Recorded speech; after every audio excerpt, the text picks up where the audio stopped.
Episode 39. There is another Philadelphia Eagle that has things to say about your New England Patriots. Is Tony Romo a psychic? That and more. Stay tuned. Welcome to The Sports Perspective, an American football fancast about the New England Patriots and also news from around the league. Here is your host, Roy. Hello, everybody. Welcome to this episode of The Sports Perspective. Real quick, if you guys enjoy this show, subscribe. It's free. That way you can make sure you do not miss any future episodes. So get out there and subscribe. And speaking of subscribing, you can now find this podcast on Spotify. Yes, I have made it to Spotify. Isn't that grand? Now, if you're wondering how to get it on Spotify, if you're using a phone, you just download the Spotify app. And you can get that in the Play Store or in the Apple Store. And then you sign up for a free account. It's easy. And then you search for The Sports Perspective. When it comes up, there's a little heart in the upper right-hand corner. You just click it, and you will be subscribed. And you will get future episodes and never have to miss an episode. All right. Now that grovel's all over with. All right, guys, it is July 17th. Patriots camp is only 9 days away. And don't forget, the team reports on July 26th. It's around the corner.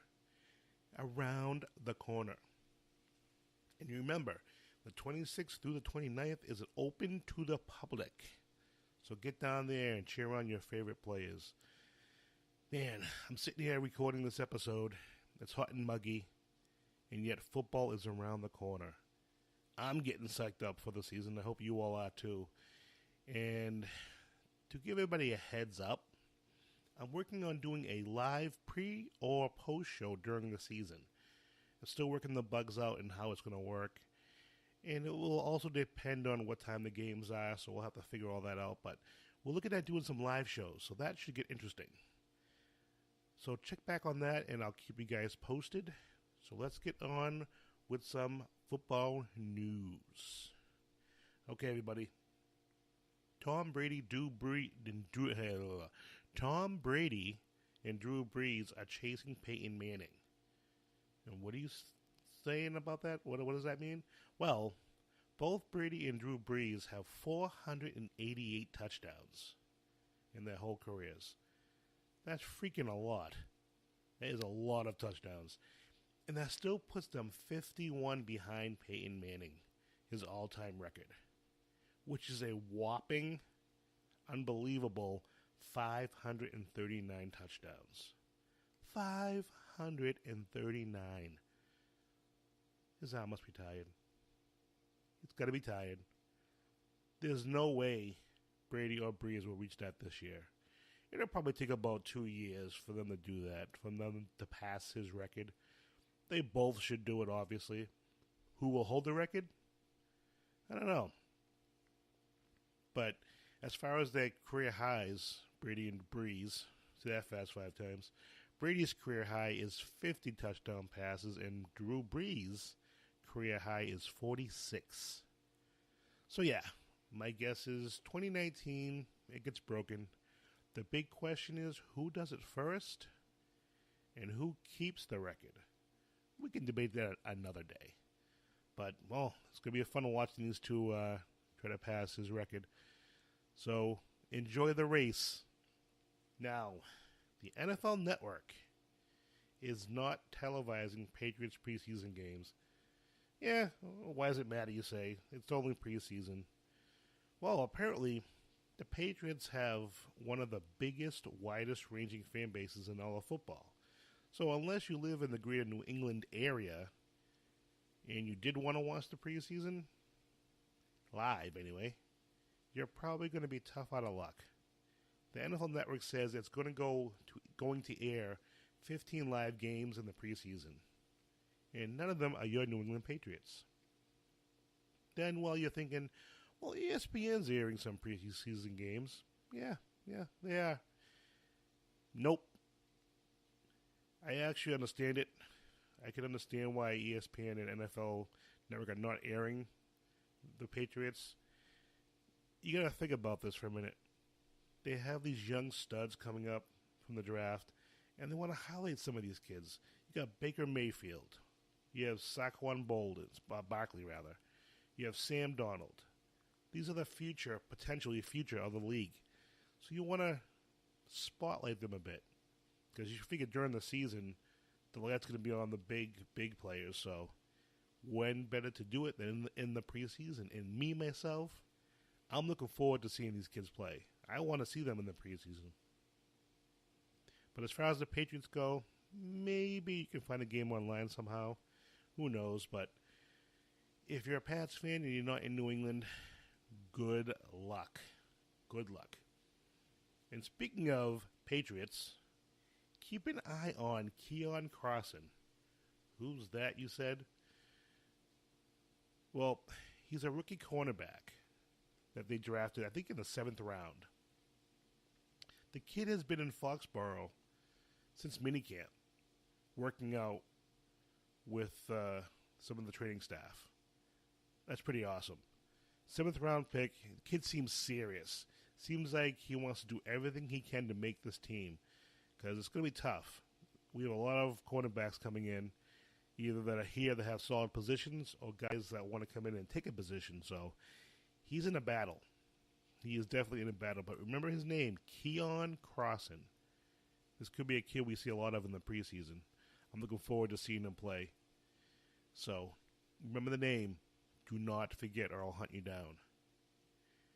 And another Eagle has things to say about the Patriots. Well, this time, it's actually Chris Long. And he is the defensive end for the Philadelphia Eagles. And remember the year before, he was the defensive end for the Patriots. And just to remind you, he won Super Bowls with both teams. Yes, he did. And here are some of his comments. He says in an interview with The Big Lead, the problems the Patriots are facing must be minor, since it hasn't regulated them from being among the NFL's elite, he says. He also says, whatever people are alluding to going on up there hasn't affected their play. It hasn't affected the bottom line. It hasn't affected how they execute on the field on Sundays. It took everything for us to beat them. It took a heroic performance by Nick Foles. Yes, it did. We had to play our best game that night. So while everyone likes to point out Patriots drama in the locker room, there's drama in every locker room. I've been saying that all along, people. They just on top. And those stories sell because they've been great for so long. He says a lot of things that I've been saying. Every team has drama. Every team has issues going on. The locker room, boys will be boys. You know, people do stupid stuff. People say stupid things, piss each other off. You ride each other for a long time. Things are going to happen. And yet they still went all the way to the Super Bowl with all these supposed problems. Now maybe, people can shut up and just move on. Maybe the other Eagles players that are all pissy about the Patriots will just stop their yapping. You won the championship, but yet you can't stop talking about the Patriots. What does that say about you and your team? What does that say? I just want to get on to the new season. Let's just move on. And speaking of moving on, let's talk about Jay Cutler. Yes, the Jay Cutler, the former quarterback for the Bears. The Bears and the Denver Broncos years earlier. Well, his wife has an E-channel TV show, reality show. It's called Very Calaveri. In case you didn't know who his wife was, his wife is Kristen Calaveri. And she has a reality show. She's a star on the show. Just one of those crappy reality shows. She's been on a lot of reality shows, blah, blah, blah. Well, this show is about her launching her business. And supposedly Cutler appears as an apathetic bystander. He apathetic? Oh, God. He has nothing to do. Kind of like his NFL career. He just kind of showed up, did his job, went home. And the dude earned $122 million. $122 million for not caring. Just kind of being there. Like, yeah, let's throw 3 touchdowns and we'll still lose. Let's lose 40-0. Who cares? I'm making my money. That's totally insane. That's totally insane. And he's on this show with his wife. And he kind of stands around. And I guess there's a scene where they're at a restaurant. And he's talking about that he doesn't want to do anything. He just wants to hang around. Yeah. Sounds like his career. I want to see him on the show. Can you imagine his personality on a reality show? 'Cause let's face it, the dude has the personality of a tree stump. Tree stump. I got Trump on the brain. The man's 35 years old. 35 years old and his career's over.